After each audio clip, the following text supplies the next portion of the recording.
माँ का श्राप।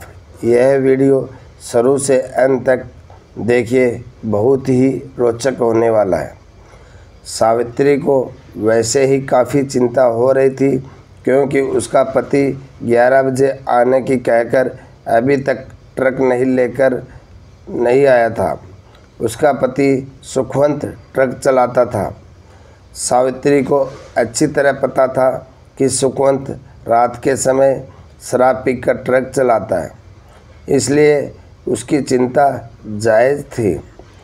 आशंकाओं के बादल उसके मन में गिरने लगे थे। ऊपर से मुन्ने का लगातार रोना भी उसे और ज़्यादा परेशान कर रहा था। सावित्री के पिता ने जब सुखवंत के हाथों में उसका हाथ दिया था, तब सुखवंत इसी घर में अकेला रहता था और किराए की जीप चलाता था। फिर उसने ट्रक चलाना शुरू कर दिया। सावित्री को आज भी वह दिन अच्छी तरह याद है, जब सावित्री के पिता आखिरी बार बेटी दामाद से मिलने आए तो दरवाज़ा सुखवंत ने ही खोला। अरे आप आइए आइए, इधर से गुजरा था, सोचा मिलता जाऊं। सावित्री के पिता अंदर आते हुए बोले। सावित्री अपना उभरा हुआ पेट साड़ी के पल्लू से ढककर असफल प्रयास करते हुए बोले, पिताजी आपकी तबीयत कैसी है अब? मैं ठीक हूँ बेटे। सुखवंत मेरी एक आखिरी विनती मानेंगे? पिताजी सुखवंत से मुखातिब होकर बोले। जी कहिए बेटे, ईश्वर की कृपा से तुम अब 2 से 3 होने वाले हो। मैं चाहता हूँ तुम शराब छोड़ दो, नहीं तो तुम्हारे बच्चे पर इसका प्रतिकूल प्रभाव पड़ सकता है। जी मैं कोशिश करूँगा। दृढ़ निश्चित करोगे तो कोशिश सफल ज़रूर होंगे। उड़ते हुए बोले, मैं वचन देता हूँ कि अपने बच्चों को अच्छे संस्कार देने के लिए शराब को अब कभी हाथ नहीं लगाऊंगा। सुखवंत पिताजी के साथ बाहर आते हुए बोले। दरवाजे की सांकल जोर से बजी।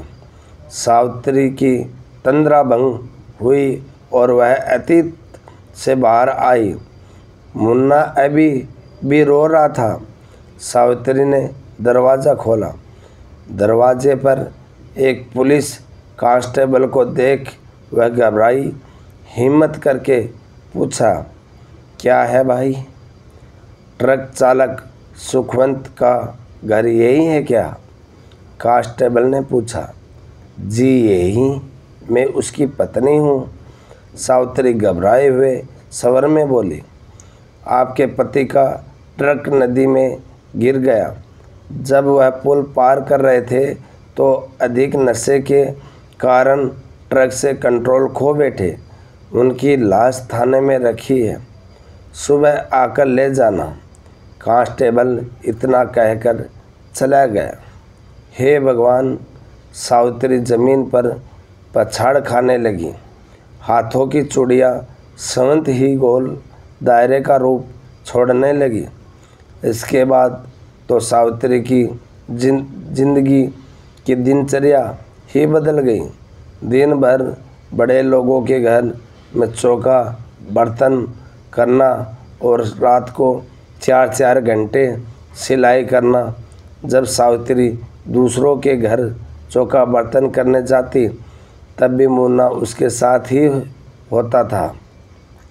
गुजरते समय के साथ मुन्ने की परवरिश भी अच्छे ढंग से होने लगी।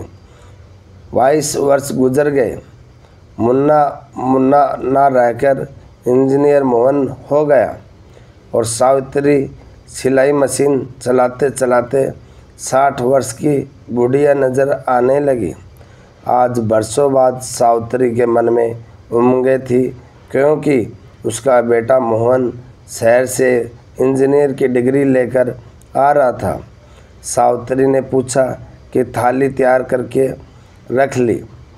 बार बार उसकी निगाहें दरवाजे पर जा रही थी। जब किसी का इंतज़ार हो तो समय भी पहाड़ सा हो जाता है।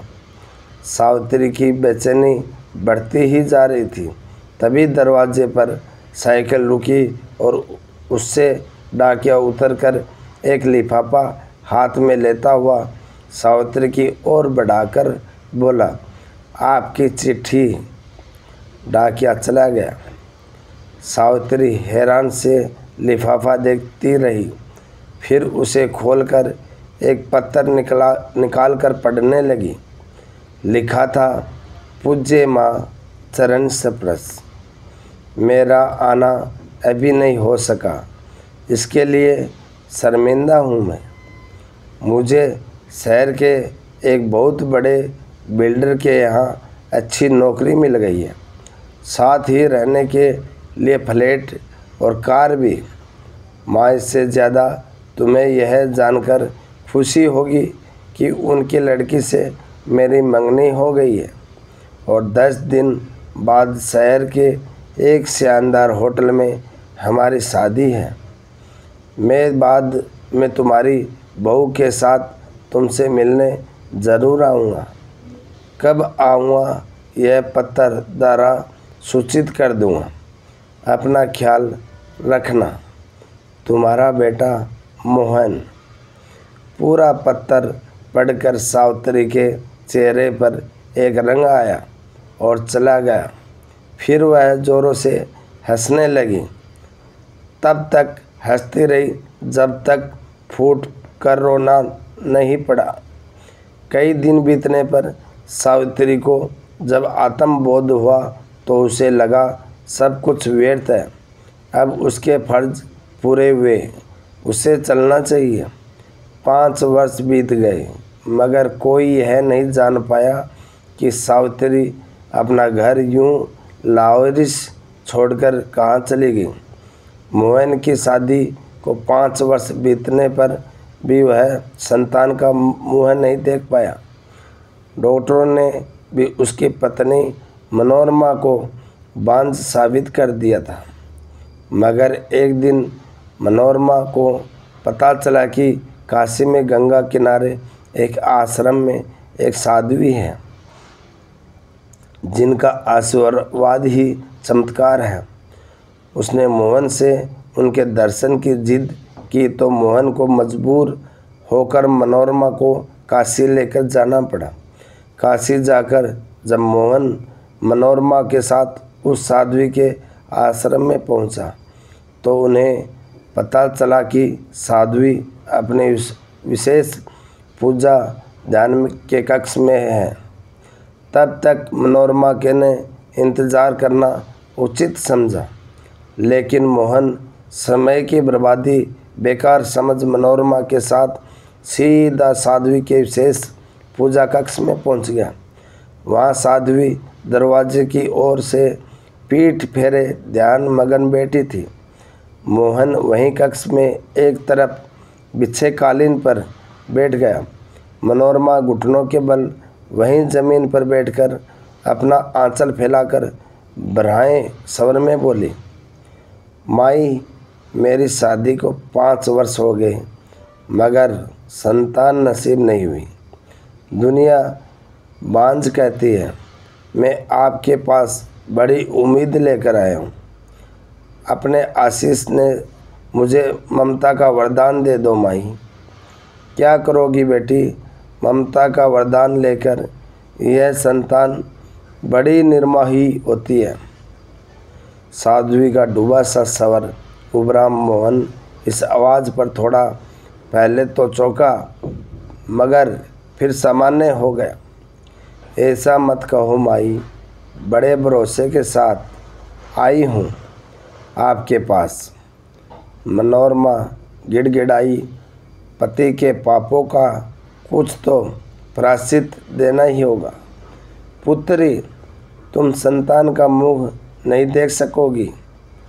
साध्वी की वही डूबी आवाज़ उभरी, ऐसा श्राप मत दो माई मेरे पति निसाब पाप है।